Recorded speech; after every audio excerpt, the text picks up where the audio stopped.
In this Uptown Floors episode, it's a redo with new solid 3/4 inch hardwood matching the tile height in the kitchen.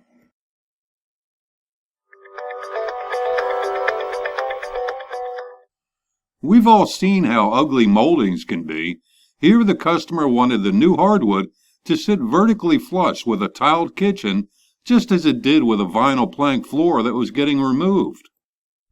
Stepping back, you get a better idea of the layout, but here's the tricky part.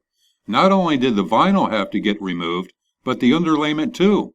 But that's only 1/4 of an inch. Now the new floor will still be a 1/2 inch higher than the tile if we stop here. So, what's a guy to do?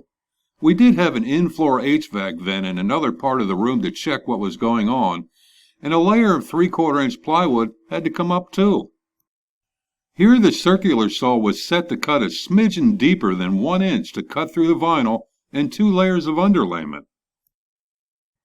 Once our test section was removed and a sample of the 3/4 inch hardwood to be used was placed against the tile, we're now 1/4 inch lower. This is where most give up and make an excuse for that ugly molding. Why? There could be several reasons. They don't know how to handle it right, don't have the time, or the customer doesn't want to spend the money to have it done right.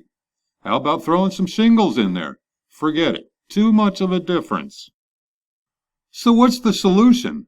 Add a layer of 1/4 inch plywood so we now have the tile and wood at the same vertical plane, and no ugly molding either.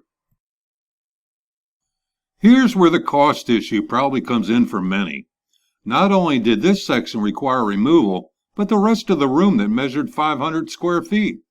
Plus, we needed to install that 1/4 inch plywood in the entire room. Material costs alone run around $250, plus labor to tear out the 3/4 inch plywood and install the new underlayment. All told, the job cost can increase from $800 to $1,500 and plenty more, depending on where you live. Once the floor was installed, sanded, stained, and finished, the customer got what he was looking for. A new, solid 3/4 inch hardwood floor without any of those ugly moldings. So now that you have the basics, what looks best to you?